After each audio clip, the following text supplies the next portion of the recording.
Hey everyone, it's me Logistic Mark, and as always, welcome back to the channel. I know it's been a little while, but I'm here now, better late than never.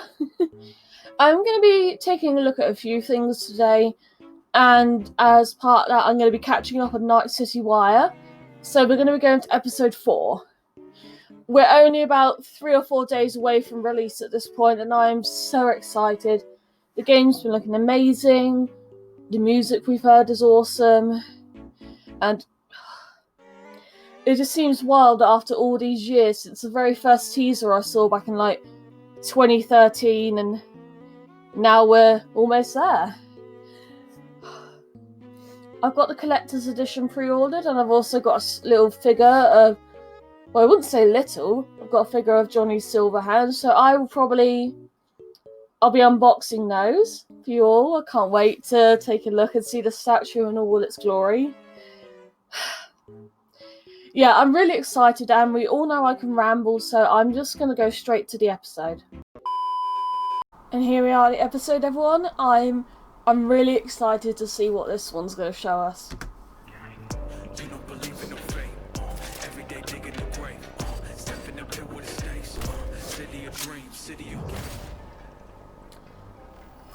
Not long now.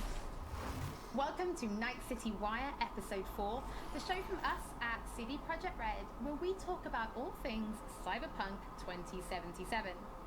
We're going to start today's episode by giving you a look at just some of the vehicles you might procure during your time in Night City, and having a chat to senior vehicle artist Paul, who's going to give us a little bit more information before we take you behind the scenes and a look at the lengths the teams have gone to bring vehicles to life. We're also going to have news on an exciting collaboration. Then we're going to be talking about fashion and styles in Night City before we recap the incredibly talented finalists in our Cyberpunk cosplay contest.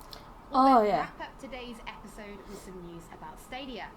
There is a lot to talk about, so let's get started. I like her, she's cute.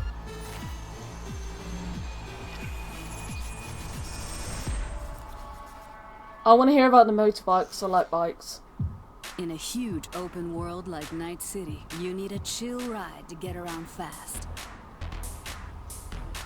And in Cyberpunk 2077, there are tons of cool vehicles to choose from.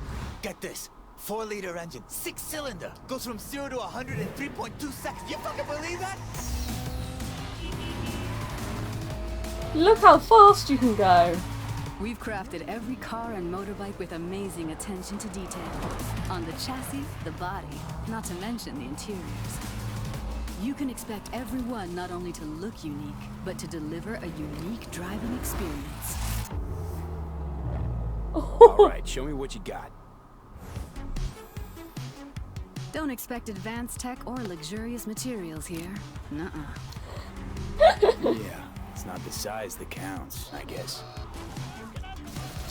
This class is mostly utility vehicles and low-end clunkers made for every pocket. Hold on. It's a wreck. My damn wreck. Well, definitely no guy or girl magnet. If you need to impress, look to this class alone. Oh, those look nice. Either you match it in cash, or you can forget about the fight. With these wheels, no expense has been spared, no frill ignored. Their plush interiors decked out in all the latest tech, while you get to sit back and enjoy the ride. Oh, Masterful engineering and practical design. Trucks and tanks for when you need power and brute force. Hell of a machine. Neat beast. My pride and joy. And these monsters are literally unstoppable. These are for children here we who go. love the smell of exhaust and the roar of street wildlife. Their powerful engines and exchangeable parts make them perfect for tuning. Come on! I want to smell that choo-choo burn! tasty cars.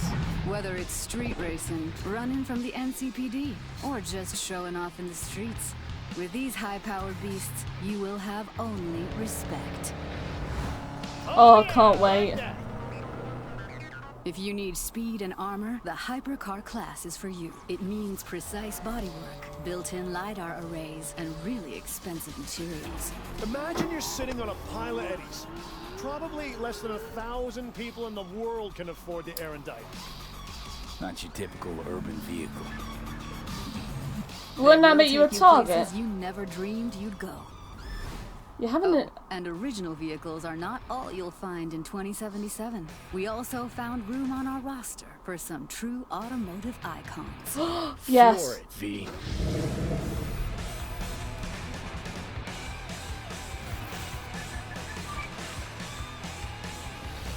Paul, thank you so much for joining us. I think it's fair to say we've come a really long way from Roach and The Witcher, so there's a lot to talk about. Yep, there's a lot to talk about. Don't What do you diss wanna talk Roach. Well, let's start with the various classes of different cars, because in the video we saw there were things like economy and luxury vehicles. But can you tell us a bit more about their kind of design philosophy? What does each kind of class offer when people are driving them around Night City? Absolutely. Depending on the variation of the car that you're either buying or stealing, depending on your flavor, yeah, you'll notice that they don't just look different, but they'll also drive different and feel different. If you're buying or stealing a nice fancy looking sports color version of a car, you'll notice that it drives, you know, faster, sounds a little bit more punchy and sporty than, for example, a junkier version of that same car. You know, it can have solar panels tied to the roof or some other pipes that are hot wiring some other, you know, cyberpunk components in your car. And well, you know, if it looks cheap, it probably drives cheap too. So it seems that not only do the cars look good on the outside, but there's an awful lot of detail on the inside as well. Things like the dashboard. So can you tell us more about that? Because I know if you find a Quadra Type 66 in the city, it's going to look totally different from the Quadra Type 66 that the gangs are driving out in the Badlands, both outside and inside. Yeah. Yep, definitely. If you're about to steal a very nice high-end car, for example, when you get in, you'll see the dashboard light up nicely. You'll see your dial indicators revving a little bit, but Oh, that that's may not nice. exist for a junk version at all. It may have the dashboard ripped out completely. No matter what your flavor is, you'll find something that suits your needs. So what about racing then? Will there be racing? Because I know people have been asking. Yes, we're absolutely going to have several races in the game. Different locations, if you know you're going to be driving in the Badlands. Maybe bring a Nomad car, because it's just built for driving in the Badlands. But if you know you're going to be racing in Night City, just bring the hottest wheels you've got, because you're going to need all the power you can get. No matter where Oh, you're this racing, looks though, fun. you need to bring a gun, because this is Night City and you never know what's going to happen. Okay, so you talk about bringing cars then. Let's talk about like storing and calling cars, because we know people can steal them. But what if somebody's found a car and they absolutely love this particular one? Is there a way for players to kind of build that collection? And then how do they actually, you know, summon them? Well, summoning cars works pretty much the same as you would summon Roach in The Witcher 3. Your transportation may or may not show up on the roof somewhere, but you know, we're still working on fixing some bugs here and there. But yeah, if there's a car that you really, really like very much, if you can't wait to own a Quadra or a Type 66, you'll get a message from your fixer and says, hey, I've got a Quadra for sale for you, you want to buy it? All you have to do is drive over, pay the money, and you've got your very own Quadra. Not to mention that every single vehicle that you buy, every single player vehicle, is absolutely unique in every way. It's got a unique interior, unique exterior, paint job. You know, it'll sound different, but it'll also handle different. So in the video we did mention there was space for a true automotive icon. Do you want to reveal what that actually is? Of course. The car in Silverhand is, well, he's a big rocker boy and he needs some wheels to match. So we gave him a 911 Porsche from 1977, which means in 2077, Johnny's car is going to be exactly 100 years old. Well, Paul, thank Oh, you it's so beautiful. much for your time today. Personally, I think I'm going to try and balance being a super cool badass mercenary and driving a Mai Mai, because I love that little car. I think I could do it, right? I could be cool. Oh, I and love that and- car. Definitely. My is absolutely cool as long as you stay on the road and not on the sidewalk. I'll try my very best. We'll see. In past episodes, we've said that music plays a huge part in bringing Night City to life, but it's not just music. our teams went to incredible lengths to recreate and capture the sounds that really bring these vehicles to life. I mean, they might have had some fun driving them, but I'm pretty sure that's just a perk of the job.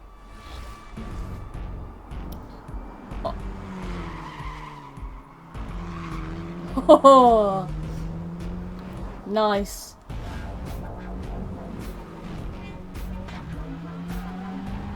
God, the budget for this game, how much must it have cost to make?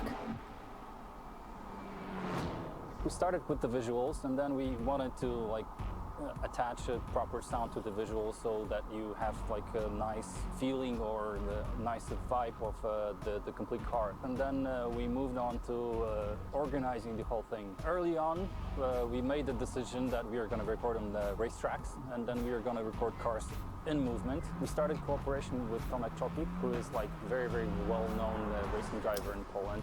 That's really a nice sensation when you're driving with a racing driver and then he pushes the car to the limits. Like you can feel the G's with the braking and tight cornering, and you can feel the car actually like bending the laws of physics. We wanted to record a broad spectrum of cars, so we started with the powerful muscle cars, and then we went to more screamy tuned V6s, inline 6s, and then we went to V10s. We wanted to grab the off-road cars. We of course grabbed some drift cars, just to have the more aggressive character in the cars. This is amazing.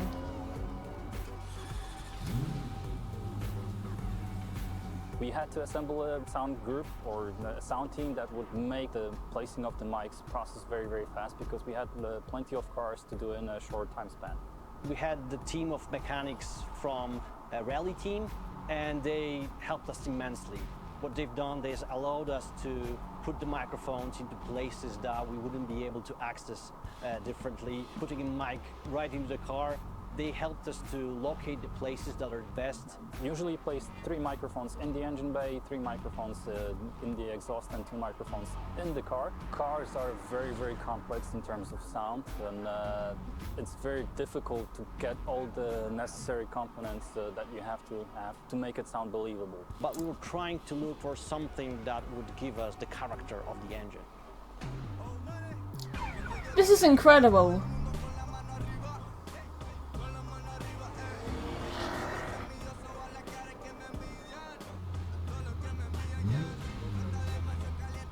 We wanted to use normal organic electric engine that you could actually have in the nowadays car. We didn't want the engines to be futuristic sci-fi-ish sounding. We wanted them much more organic, much more down to earth, something that would represent the combustion engine.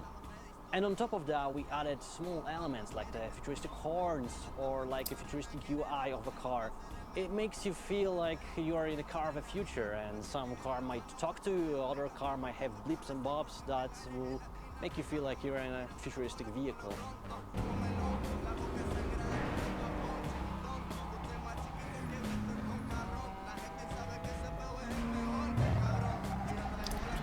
This is awesome. We wanted to be very, very close to what Mike set up in the lore. And early on we decided to record Johnny's original car, which is the Porsche 911 930 from 1977. We recorded on dyno in control environment in a chamber. We could put Mike in very different places. Porsche 930 that we recorded is the only car really that will be really sounding like the real car in the real world.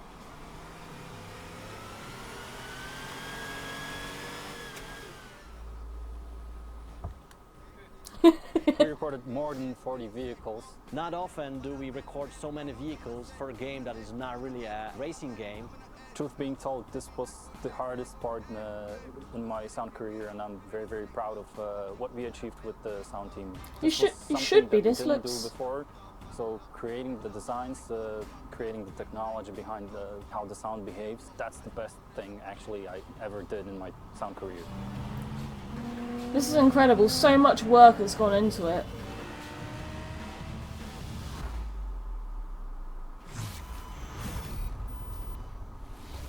There has been a lot of talk about cars so far, so let's take a look at another collaboration. This time with Johnny Silverhand. I mean Keanu Reeves. Smell. Oh yes, because he Has his own like bike company or something, doesn't he? Journey. Freedom.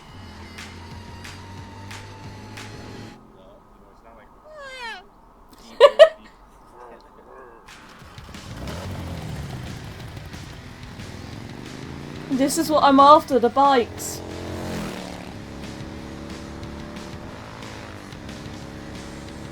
I'm Guard Hollinger. I'm Keanu Reeves. We're here as representatives of Arch Motorcycle, and we're doing some audio recording for Cyberpunk 2077. I love motorbikes so much that I'm so happy. Arch Motorcycle is a custom production motorcycle company. What's unique about it is that the motorcycles are built on a production platform, but each one is designed to be able to be personalized for each customer. Oh.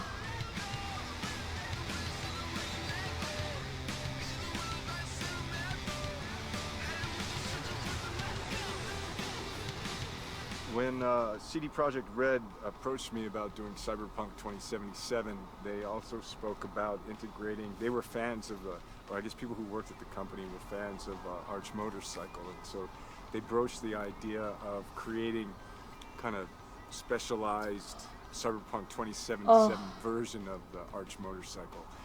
And I thought that was a very fine idea. Oh, he's so cool. We have a motorcycle we've designed and we've been developing called the Method 143, and so that I think in particular was a creative inspiration for the designers. So they sort of used that as a basis and then went further. So it has a totally different, crazy looking power plant. We did all the customization. It's good. I like it. Today we're capturing sounds, getting some actual sounds of a power plant, drivetrain, and characteristics of the motorcycle, which I'm sure they will, have play with and stuff. But the source will be pure. Oh, I love Keanu Reeves. It has a sort of a racing engine in it compared to our production motorcycles. It has a dual exhaust system, and it sounds pretty. I could definitely blindfolded tell that that's the Method 143-ish sounding motorcycle. Yeah. That's nice.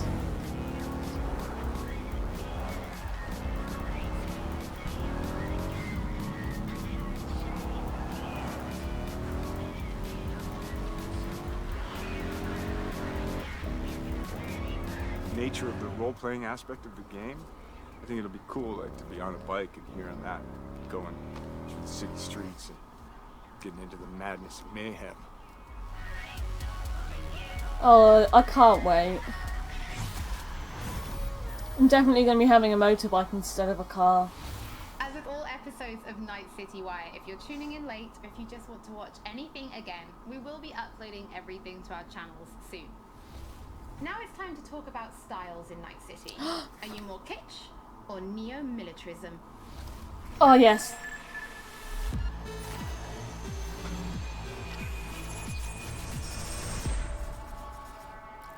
Oh, I'm really excited. Welcome to the brief authoritative history of Night City.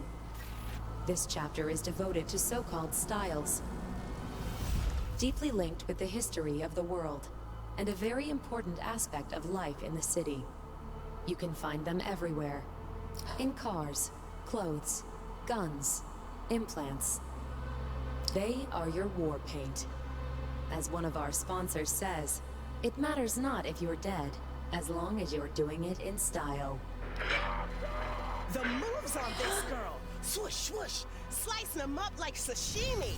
4 visual styles are evident in the Night City of 2077, each with its own history, status, and features. Neon hair, illuminated tattoos, and chrome.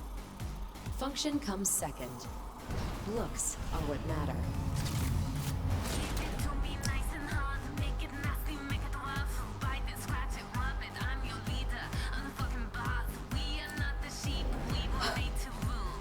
Oh, this is insane. Stanley here with you, and we got another day ahead of us in this city of dreams. The Fourth Corporate War broke out, and entropism was born.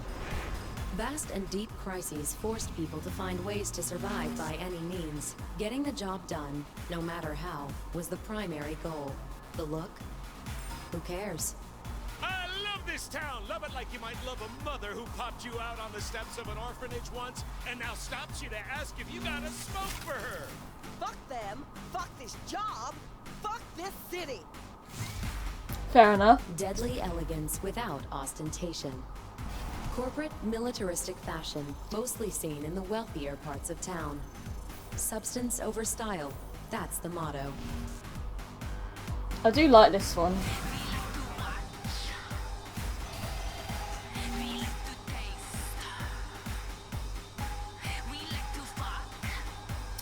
Oh, the music!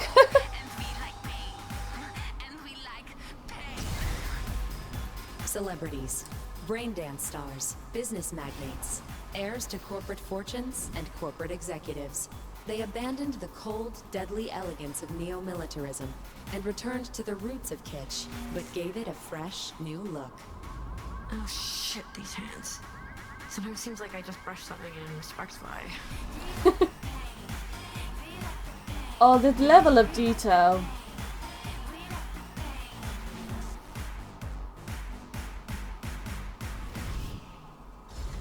Thank you for your attention. We wish you a very pleasant stay in our marvelous metropolis. Good luck, and goodbye. NC's Legends. Know where you'll find most of them? No, Jackie. The graveyard. Luckily, matters not where you're from, matters not where you start. What matters here is the walk you walk.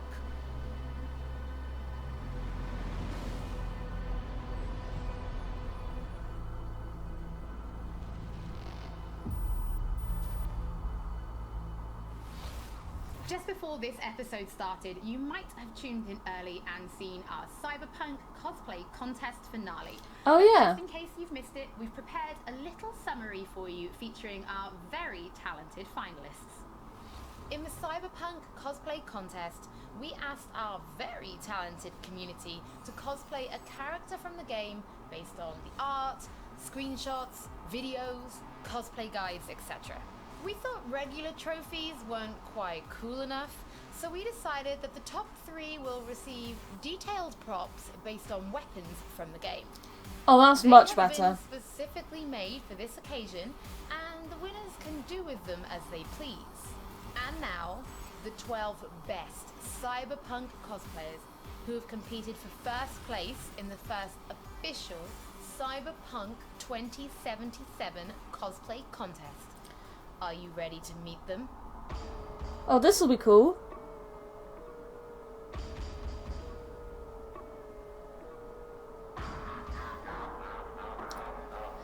Oh, that's impressive.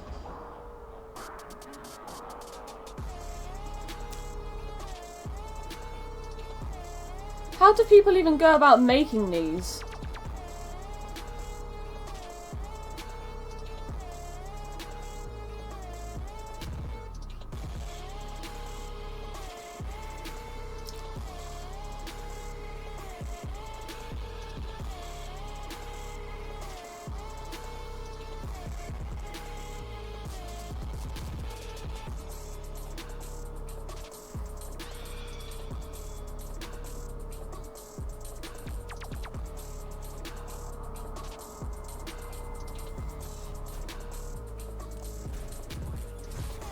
The work that goes into these.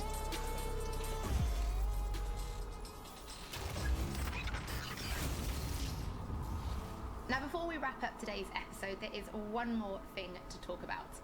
Previously, we announced that Cyberpunk 2077 was coming to Stadia, and today we can tell you that it is arriving on November 19th alongside other platforms, and pre-orders are starting now. Oh, this is so funny. Is almost over, but if you do want just a little bit more, So obviously I'm watching this late, and they changed the release date. Post-show. As always, don't forget that if you've missed anything or if you just want to watch again, we will be uploading everything to our channels shortly, and we'll be back with Night City Wire episode 5 soon.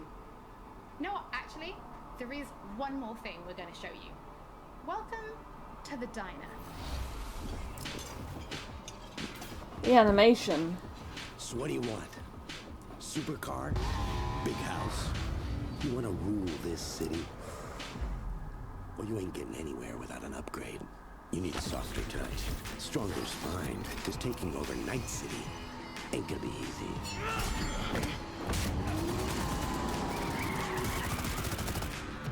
I'm in.